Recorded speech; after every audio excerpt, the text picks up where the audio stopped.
त्यूषा वाले मामले में कहा जा रहा है कि जो गिरवाला सिंह है और समर्थ है उनकी मुसीबत अब बढ़ने वाली है। पहले तो बोला ये जा रहा है इस पूरे मामले के अंदर कि 16 जून तक दोनों को न्यायिक हिरासत में रखा गया था। अब जल्द ही 16 जून पूरी हो जाएगी। क्या उसके बाद सीबीआई फिर से दोनों की कस्टडी मांगेगी या फिर दोनों को बेल दे दी जाएगी? वहीं पर कहा जा रहा है कि इस पूरे मामले के अंदर शुरुआत से ही कई सारी बातें निकल के आई कि त्यूषा के साथ 12 मई की रात क्या हुआ। एक लड़की जो पार्लर जाती है और आकर क्या गलत कदम उठा लेगी, आखिर उसकी शरीर पर चोटों के निशान कहां से आए थे? दूसरी पीएम रिपोर्ट सीबीआई को सौंप दी गई है। इन सब के साथ साथ एक और बड़ा सवाल ये उठता है कि जहां पर बोला जा रहा था कि त्यूषा की डेथ के बाद गिरवाला सिंह ने 46 कॉल्स करी थी, उन 46 कॉलों में एक और नाम निकल के आ रहा है सामने, श्रेयस सक्सेना का।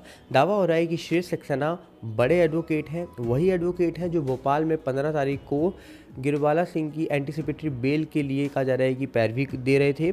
और वहीं पे कहा जा रहा है कि ये समर्थ के दोस्त भी बताए जाते हैं जो कि समर्थ और त्यूषा की शादी में दिखाई दिए थे।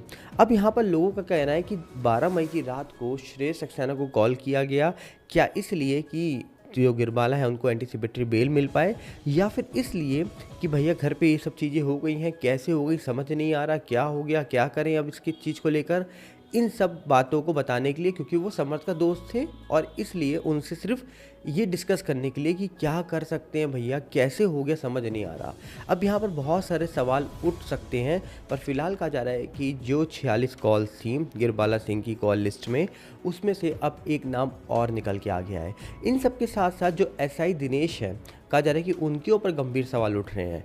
उन्होंने कहा जा रहा है कि जो सबूत इकट्ठे किए थे, मतलब जो सबूत वहाँ से कहा जा रहा है कि रिकवर किए थे, उसमें जो शायद साइन कराना भूल जाते हैं, जो बेल्ट की दावे हो रहे हैं वो बेल्ट और जो केस डायरी थी वो 2 दिन तक अपनी कार में रख के घूमते रहे, भूल गए देना। अब कहा जा रहा है कि त्यूषा का परिवार उन पर सवाल उठा रहा है।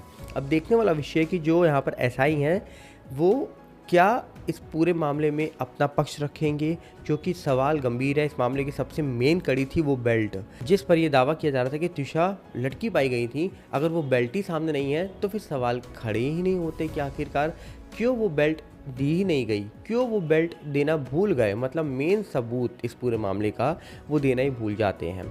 अब सवाल बहुत सारे खड़े हो रहे हैं इस पूरे मामले में कि आखिरकार एंटीसिपेटरी बेल ली गई 12 मई को, समर्थ 10 दिन तक गायब रहे, क्यों, आखिरकार कहाँ थे समर्थ? ये सवाल का जवाब किसी को मिल पाया? किसी को नहीं मिला। अब कहा जा रहा है कि 15 जून हो चुकी है, 16 जून है कल।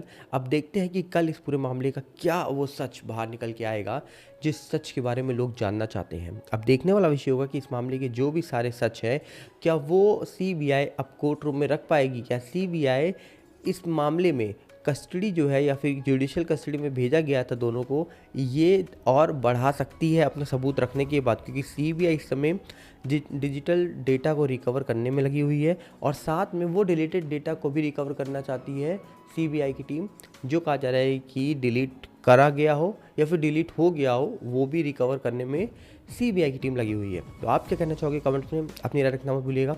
हम मिलते हैं बहुत जल्दी।